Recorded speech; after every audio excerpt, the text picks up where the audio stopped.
Hi guys, so here we are about to undertake our fourth chapter, Conscience and Mental Health, in Gordon Allport's The Individual and His Religion. We're working our way through this text as a representative of humanistic psychology of religion. And, we're about to get halfway through the book now. And then we conclude the book with chapters in the next section 5 and 6, and then we'll have you'll have a pretty solid grasp on what humanistic aspects of psychology and humanistic psychology of religion is all about before we move on to the next 6 chapters. Before we move on to the next psychology of religion. This conscience, the word conscience, what is conscience? In historically religious terms, we experience conscience, not conscious. Conscious is being aware, awake, conscious. Conscience, the thing that we're talking about here in chapter 4, is described by religious folks traditionally as sin. This is part of our conscience, sin. And by psychologists, like psychodynamic psychologists, it was traditionally described as guilt. Conscience as guilt.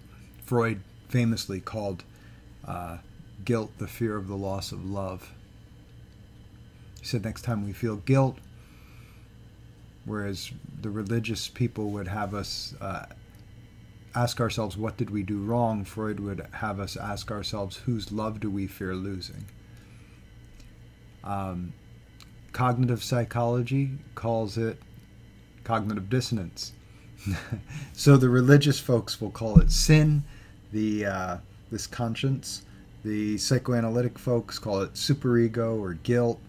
The cognitive folks call it cognitive dissonance. This is when what you feel inside and what you do externally don't mesh up.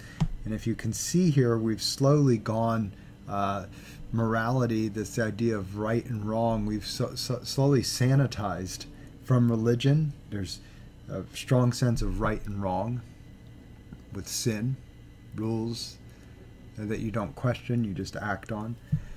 Conscience. And in psychoanalysis, we talk about character rather than personality, and character inherently has morality tied up in it. What's one's character has to do with morality, ethics, choices, decisions on how one should act in given situations. And of course, by the time we get to cognitive psychology, talk of cognitive dissonance really is free of any type of character, any type of ethics. It's almost reduces it down to some sort of sterile mechanism between what one really thinks and what one does. Well, at any rate, this is fascinating stuff when we're talking about conscience and mental health. Let's take a look at the first 2 paragraphs of the chapter. Allport says, and this is a great history of psychotherapy. By the way, this is like this 1 paragraph history of how psychotherapy unfolded. And he pretty much describes what I just described. Psychiatry and religion both see man as a far from perfect being. For centuries, religion has endeavored to improve the situation. Psychiatry has only recently entered the lists, and its youthful vigor raises new hope. Each recent decade seems to have chalked up gains. In the 1880s, Charcot founded medical psychotherapy. Charcot was the teacher of Freud in France, who introduced Freud to using hypnotism, which Freud did for a short period of time. Previously, Pinnell and Dorothea Dix had helped to dispel the dark, retributive theory of mental disorder. In other words, mental disorder is punishment. In the 1890s, Kraepelin devised a diagnostic classification for the major mental diseases. This is where we have our modern understanding of things such as schizophrenia. In the next decade, the mental hygiene movement was launched, and in the next, the Freudian revolution overspread the psychological world. By the 1920s, among other advances, the ingenious fever treatment for general paresis was discovered, making curable what was previously considered a fatal form of insanity. So that during this period, just as today we have electroconvulsive therapy, putting people into seizures using electric shock, at that time they used water hydrotherapy, or they induced seizures using a sugar liquid, like sugar water, into the nose that would put people into almost like a diabetic coma type situation. And when they bring them out of this, their symptoms would be gone. No one knows how it worked. No one knows why it worked, much like ECT today. No one has any idea why and how it gives temporary relief to symptoms, but it does. And it also has consequences, just like ECT does today. It has lingering effects. During the 1930s, psychosomatic medicine was developed. What's psychosomatic medicine? Based upon the explicit recognition of the all-important fact that what a man believes profoundly affects his health, both mental and physical. So by the 1930s, psychiatry, and at the time psychiatry was really the domain of mental health. Psychology didn't get into the game until World War I, right after World War I. So it's at this time that psychology is entering into the picture, but it was mostly the domain of medical doctors. And in the recent decade, including the war years, all the gains have been consolidated together with new discoveries concerning the value of convulsive and other shock therapies and a brain surgery. We just discussed that. So that's since World War II. He continues, these strides have brightened man's outlook to such an extent that he now refuses to face the pain and suffering of mental difficulties. He expects science to diminish this domain of human misery, just as it has so brilliantly reduced the region of physical distress. Year by year, mental hygiene takes a position of greater prominence in the schools, in the pulpits, in the press, on the book stands. Mental health is clearly our goal. Psychology and religion are two acceptable means, but it is generally expected that religion must abet and never opposes psychological science. So what he's saying is what was traditionally the realm of religion and spirituality in helping people through troubles, through difficulties of mental health. Just as in certain communities today, it continues to be the first line of defense for things such as anxiety and depression. We have Christian counseling. We have, in Judaism, typically, in my experience, an individual who is a practitioner of Judaism, at least in my knowledge of conservative Judaism, before going to a therapist, the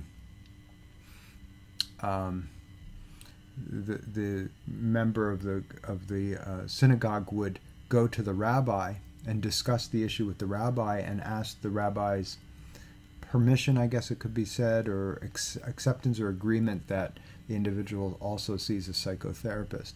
But the faith would be strongly integrated. It's fascinating to also point out that many can refer to Freud's psychoanalysis as secularized Judaism.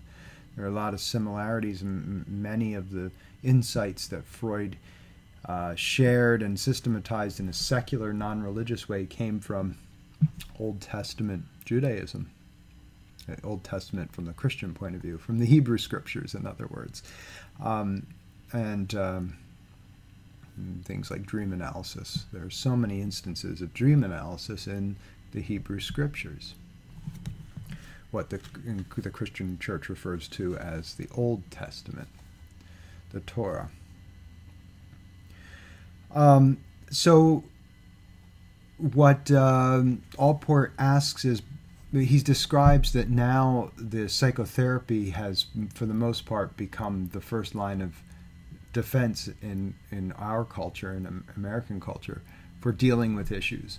But as we'll see later in this chapter, he also describes that there's a combining of the two, that each is offering something that is useful and unique, but they each have something special to offer that the other lacks. And again, an example of this might be a more contemporary Christian counseling. There are individuals, especially in the evangelical and born-again movements, that don't go to secular psychotherapists, to DSM-based diagnostic psychologists, but instead go to their own, what they call Christian counselors. And these are very controversial because they obviously put the spirituality first. Everything's framed within the spiritual framework. So it's quite possible that there can be disagreement on issues such as, say, sexuality, homosexuality, and gender issues, etc., that are specific points of view that are connected with evangelical born-again Christianity.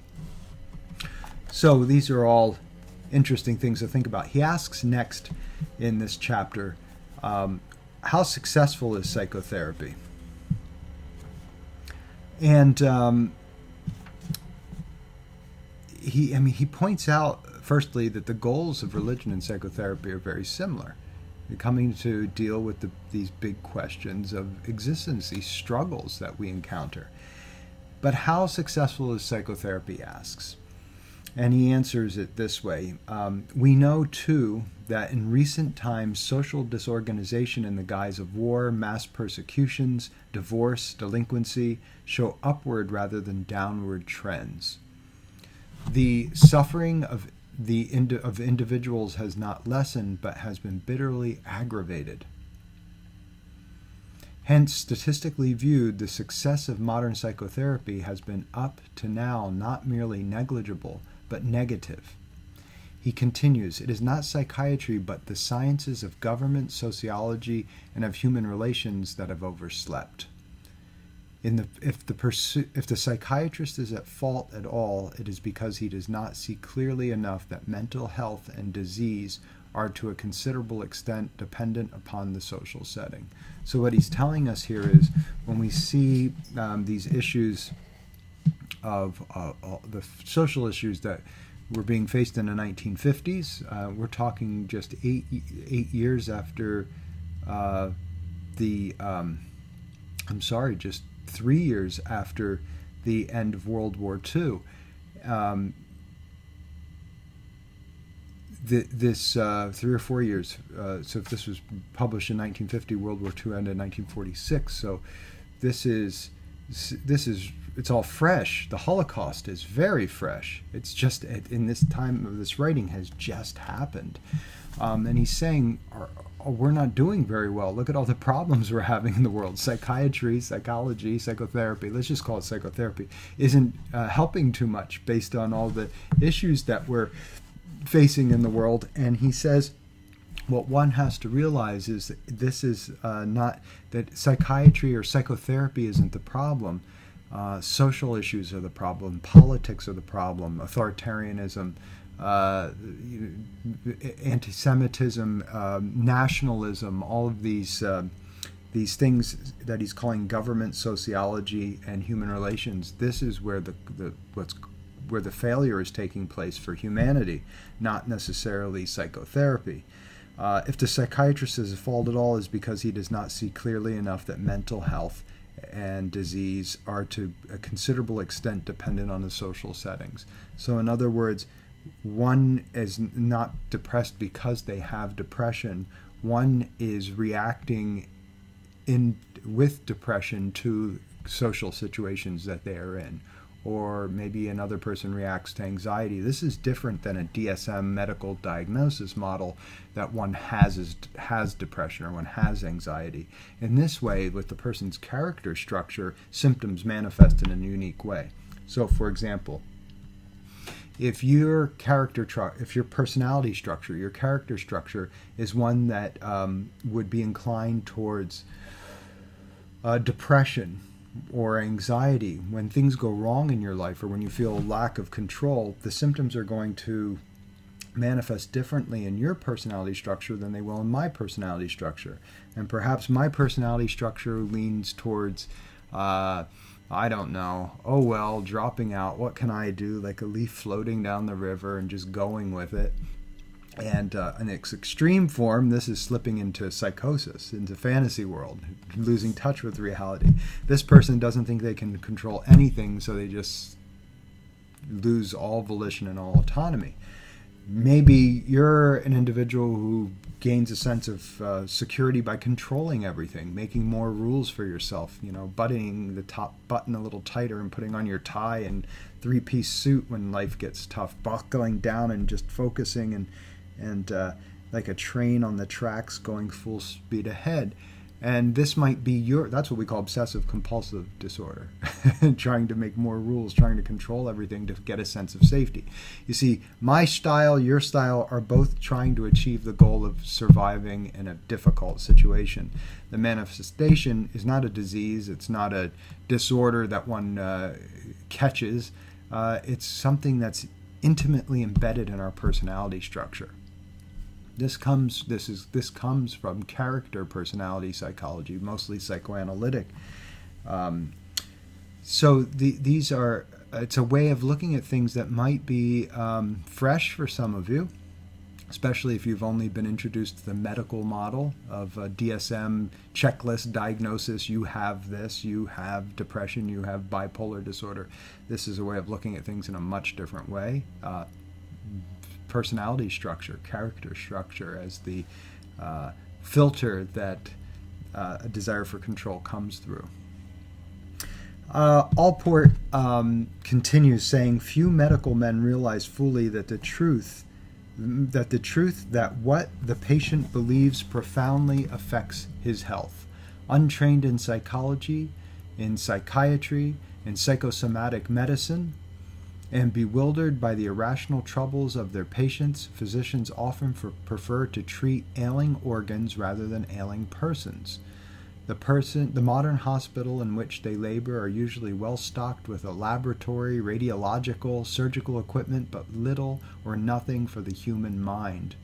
Recently, I visited a public health hospital specializing in stomach ailments, 75% of which were regarded by the chief medical officer as psychogenic, meaning psychologically caused physical stomach aches. Yet the hospital, in all other ways admirably equipped, had nothing for the mind excepting an isolated padded cell. So this is what Allport's describing is what James called medical materialism. And he says, what is this? What is this? Why do psychiatrists immediately look past or reject any talk of something that's in a character structure that has to do with morality or ethics or conscience, and go directly to all biological causes? He asks, isn't this a problem? Isn't this a spiritual issue, a psyche, spirit? And he says, psychotherapy, for all the progress it has made, is still a young art. Practitioners are few. The techniques of treatment are not yet well tested. A few devices like sedation, shock, or surgery are technically specialized. But for the most part, psychotherapists employ implements borrowed from the clergy. This is important. The reason is simple enough. Until recent times, the church alone dealt with the troubles of personality. The borrowed devices, including listening, encouragement, advice, and the relationships of transference, wherein the applicant finds security, independence upon his counselor. Historically, the church has employed also the sacrament of penance. And although the ritual of the confessional is certainly different from the ritual of the analyst couch, the element of similarity is still apparent. One of my closest friends through life is a Roman Catholic priest with 2 Ph.D s, a Ph.D. in philosophy and a Ph.D. in bioethics. Very, very well-read, intelligent guy. And we've often discussed the similarities between what he's experienced in the confessional booth. So he offers confession. So you go in Catholicism, Roman Catholicism. You go into a confessional booth, and it's there's a screen behind you, between you and the clergy, the priest, for privacy. And you go in and you talk about your problems, and you confess your sins, the things you've done in the past since their last confession that are weighing on you, holding you down. This is confessing. It's a big part of Roman Catholicism is confession. And then the priest listens and maybe will even ask questions and to help you to think through this thing, and ultimately will give you some ritual to participate in to alleviate the guilt. So maybe saying a certain prayer to a certain saint or something like this. It's a way of unburdening oneself, to get it off your chest, in other words, and it's very effective. Anyone who's ever gone through this process will know just how effective it is to get something off your chest. The interesting thing is the experience of guilt. When I was practicing as a therapist for a few years, there were times that people came into the office and we were sitting there, and they would share things with me that they had never spoken of before. Things that could have happened 30 years earlier in their life, in their childhood, abuse issues and things of this nature, things that they're victimizations of things. And when they would discuss things, it was almost like they were getting off their chest. There was even a sense of confession to it. It's not unusual for people who've undergone, especially in childhood, abuse situations to take the perspective, even carry it with them somehow in adulthood, that they're responsible for it, that they have some sort of guilt, that they brought this on to themselves. It's a very common aspect of adult experience of childhood abuse. And when they finally get it off their chest, they reveal it to someone. It's an unburdening.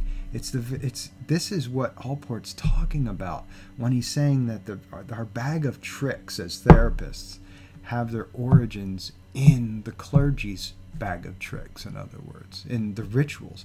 Now, we're not going to say go and say a certain amount of prayers, etc., but we're doing the same, we're serving the same purpose as giving a safe environment that's private, that is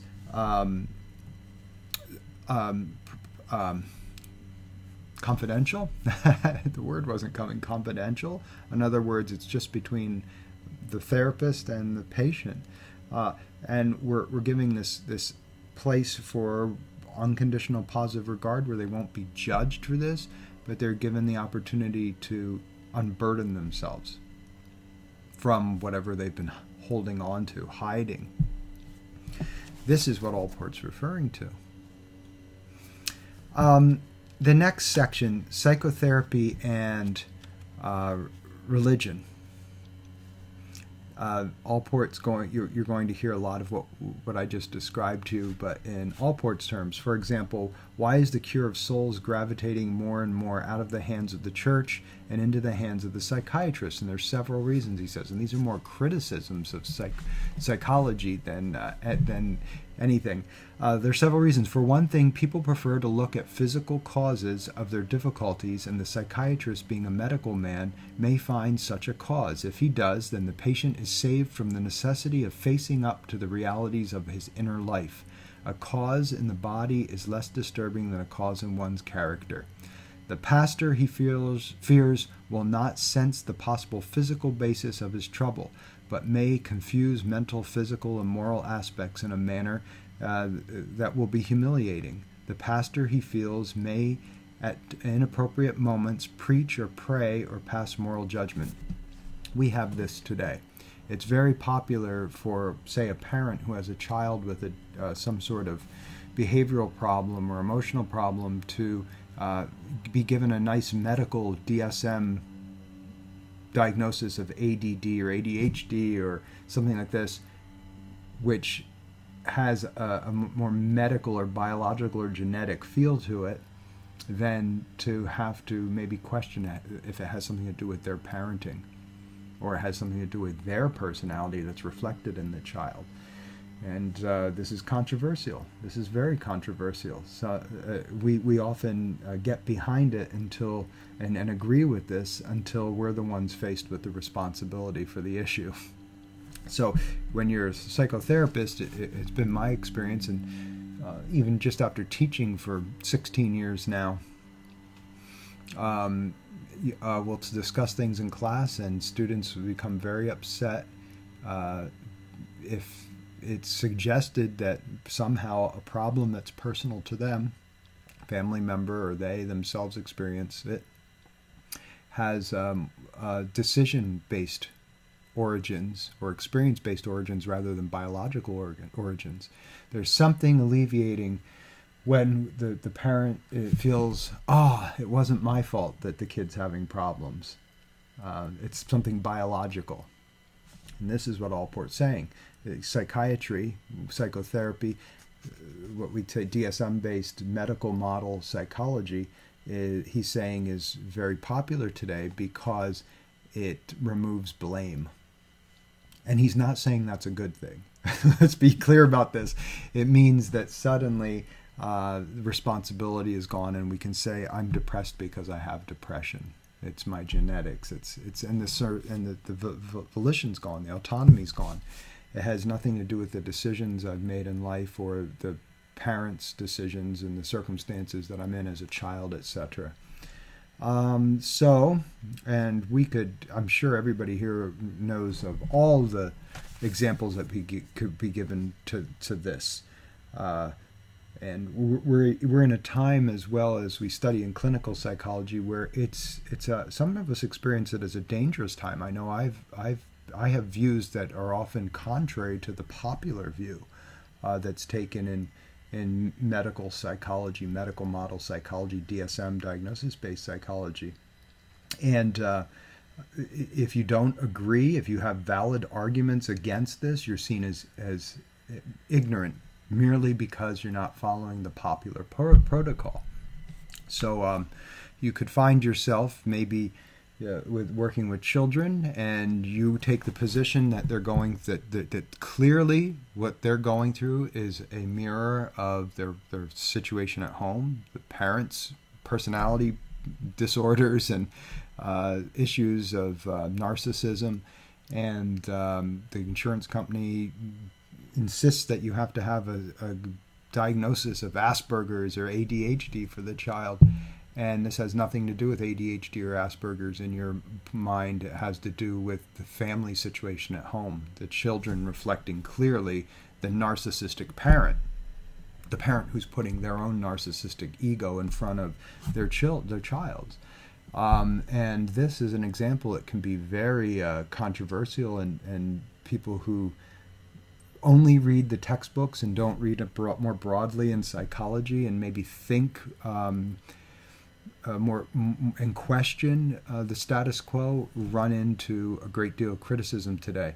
And that is very unnerving and concerning, I'd say, for an intellectual, because suddenly any type of opposition to the mainstream opinion becomes forbidden and dismissed. And I think this is why it's important for us in the university to not only embrace the mainstream, not only learn and embrace the mainstream opinions of what it is we're studying, but also look and listen and hear the arguments that are counter to this. Well, we won't belabor this point, but it's important stuff, I think. Allport says he feels the psychotherapists, unlike the clergy, keep up to date with such discoveries about the human mind as are being made. Finally, he is not uninfluenced by the united front presented by science in contrast to the divided sects of religion.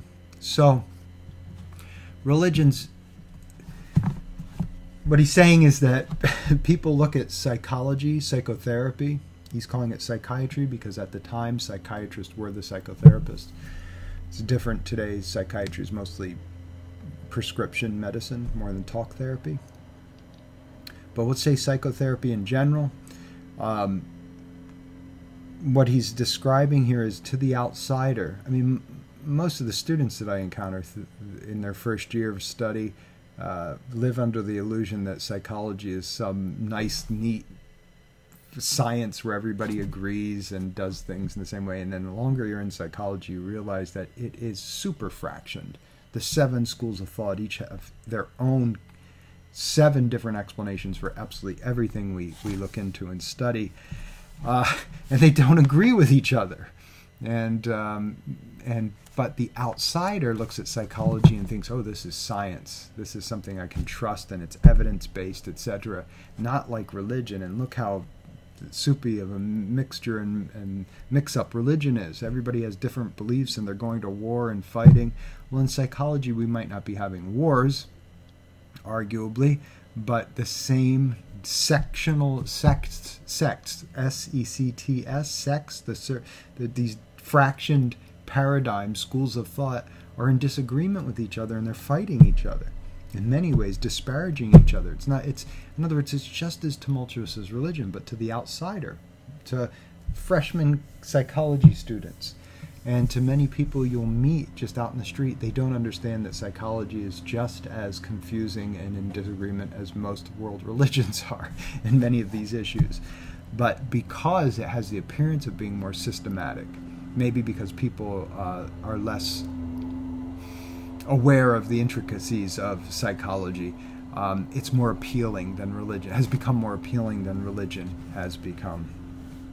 He says, the single fact that weighs against this wholly secular solution is the ever-insistent truth that what a man believes to a large extent determines his mental and physical health. What he believes about his business, his associates, his wife, his immediate future is important, even more so that he believes about life in general, its purpose and design. Religious belief, simply because it deals with fundamentals, often turns out to be the most important belief of all. He says some psychiatrists freely acknowledge the fact. One, an unbeliever, remarked that when he finds religion present in a patient, he never disturbs it, for in the long run it is likely to turn out to be the leading factor in the cure. Jung's often cited statement is to the effect that of his thousands of patients over the age of 35, all have been people whose problem in the last resort was that of finding a religious outlook on life. And Jung is not using religion in a narrow sense here. He's using it in a broader sense of overriding principle of those things we talked about in mature religion. So what's being described here is there are psychologists, psychotherapists that acknowledge the importance of the thing that spirituality and religion has to offer. I think it's like in one of our last lectures we discussed, if you have a tumor, you want to go to a surgeon. But if you have a spiritual problem, you might want to approach someone who has a spiritual sensitivity. And what Allport is calling for here and describing is that psychotherapists take less of a concern with the desire to be seen as biological, evidence-based empiricists, and maybe take a lesson from the religious clergy in the importance of belief and spirituality in transforming one's life, as Jung had pointed out. Likewise, he says, there's room for religion to learn from the psychotherapists as well when it comes to challenging, if the idea here is that what we believe will ultimately shape our understanding of the world and what we see. Now, Anais Nin, I love the writer Anais Nin, her quote, "We don't see the world as it is, we see the world as we are." This is why you and your friend, you and I can both go to the same film and walk out and have 2 completely different takes on the film, because we're not seeing the same film. Religion can learn from psychotherapy how to become more objective viewers of ourselves, which typically it's not uncommon for very devout religious people to not be aware of the bigger picture of their own motivations and desires, like we had expressed before in helping someone, for example. unsolicited advice, examples like this. I won't go back into that because we discussed it last week. Let's see here. I'm going to skip ahead. There's so much stuff in here. This chapter is so rich. He goes in to talk about, he gives examples of psychotherapists' explanations and religious explanations and shows that they're saying exactly the same thing, just in different ways. The psychologist expresses it in very clinical, kind of sterile language, and the religious people write it in more poetic, kind of reverent language. But the messages are exactly the same. He says, religion, we conclude, is superior to psychotherapy in the allowance it makes for the affiliative need in human nature. I mean, the need to be with others, to affiliate with others, to give and receive love. But when it comes to a question of implementing this insight, we are confronted by the age-long failure of religion to turn the doctrine into practice. More and more people seem impatient with the shortcomings of unacted religious profession. A host of accusations rise. So people have become critical of religion because many folks don't put their money where their mouth is. In other words, they talk the talk, but they don't walk the walk. To give you two cliches in a row. Let's see here.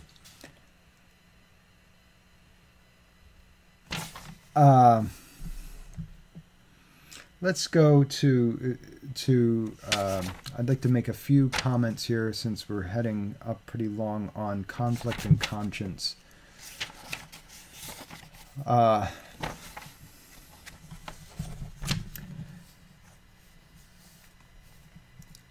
There's a footnote that I want to bring to your attention.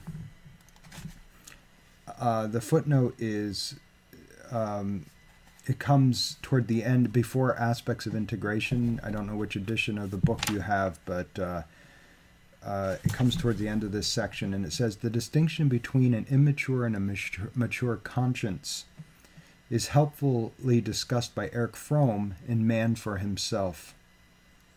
The mark of an immature conscience, says Fromm, is its authoritarian nature. It is ridden by a sense of obedience, self-sacrifice, duty, and resignation. The victim fears to lose the approval of the father figure. Remember Freud's whose love do you fear losing? Who dominates an essentially childish superego. By contrast, the mature conscience is animated by adult sentiments, by self-chosen goals, by continuously productive relation between the individual and the surrounding world. Accepting for one feature of his analysis, I would subscribe wholeheartedly to Fromm's position, Allport tells us. So this point of conflict and conscience, in a mature religious belief, the individual takes it upon themselves to be critical of what has been taught to them from their parents, from their clergy, from their religious orders, and to challenge it and think through it and decide for themselves if this makes sense. And if an individual has done this, has come to conscious conclusion that this makes sense to them, that's more of a mature religious type, it's like the mature religiosity. And this is true for mature personality as well.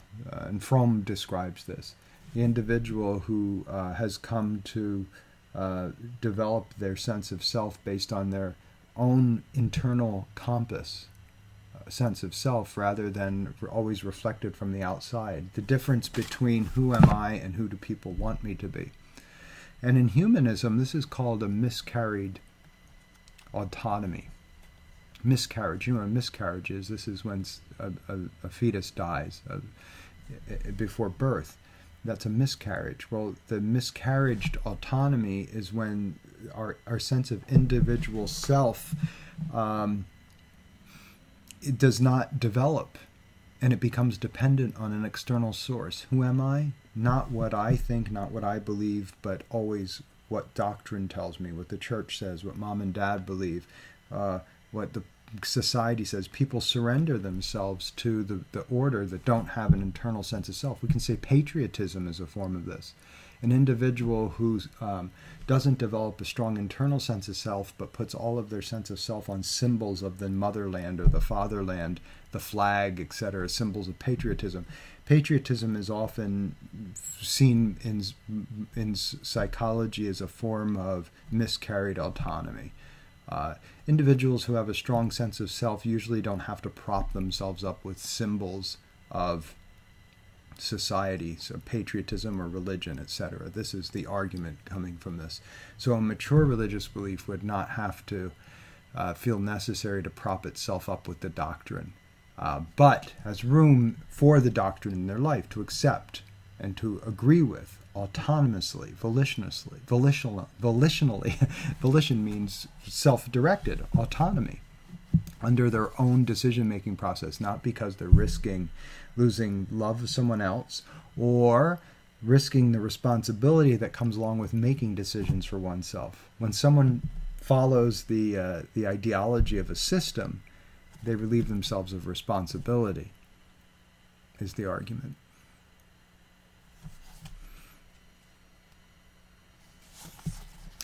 To conclude, in the final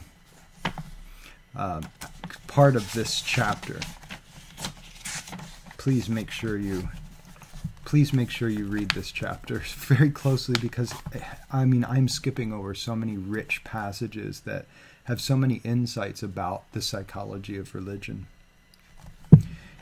In the last 2 pages, he says, "In conclusion, I venture to restate 3 important facts. 1, mental health of contemporary society is not good. Each year, a larger segment of the population crosses the vague boundary line that separates the region of normality from the dark territory beyond. Even among those who dwell securely in the land of normality, there is an excessive amount of avoidable anxiety, unhappiness, and confusion of purpose and thought." Oh, I'm tempted to go along, Sean, to a discussion of these this idea. But the crux of mental health and of much physical health is found in the nature of the individual's beliefs. His minor beliefs about domestic and social situations in his immediate world, and the major beliefs about the nature of the universe in which he lives. 3, it turns out that in many respects, psychological science and religion, for all their differences in vocabulary, the way things are said, have similar views regarding the origin, nature, and cure for mental distress.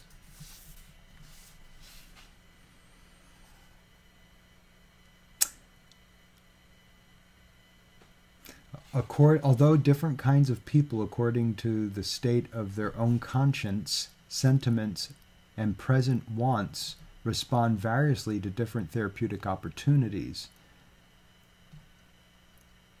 it is probable that for adequate coverage of the social need, at least 3 basic forms of service are required. The first is the type of service offered by psychologists, a young and growing profession. Consulting or clinical psychology aims to assist individuals in self-examination, self-assessment, and self-integration.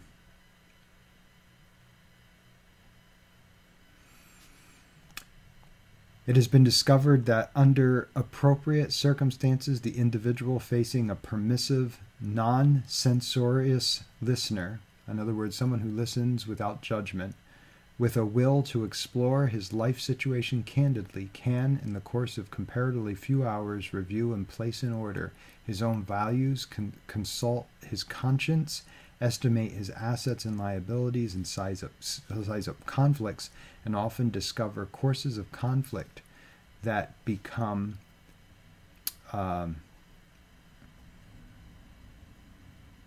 that the thought integrates his life far better than the considered possible without the simple therapeutic assistance. So in other words, we have to do these things, encounter ourselves rather than distract ourselves. That may be through a therapist, it may be going through spiritual belief, it might be going to meditation, taking a walk every day and just silently considering and contemplating one's situations. Is very different than doing something in which one distracts oneself from thinking of these things. And he says, finally, there is a psychiatric aid which for certain individuals is indispensable. Sedation, shock, depth analysis may be the critical service to be rendered. It goes without saying that such forms of psychotherapy should not be engaged in accepting by well-trained psychiatrists. If these three professional roads are pursued in the spirit of rivalry and isolation, the cause of mental health will be hindered. In certain instances, separatism may seriously endanger the individual who, needing one type of service, falls only into the hands of the rival specialist. Fortunately, in recent years, we have witnessed the beginnings of coordination and cooperation in some common cause. These hopeful beginnings, I predict, will be greatly extended in the years that lie immediately ahead. So what he's describing here is this shock. Just like in the early 20th century, we used putting one into a certain diabetic shock, a diabetic coma, to shock the system and alleviate symptoms. Today, throughout the 20th century, we've had electroconvulsive therapy to shock the system. But he's saying psychotherapy can also be a shock to the system. Religious experience is a shock to the system.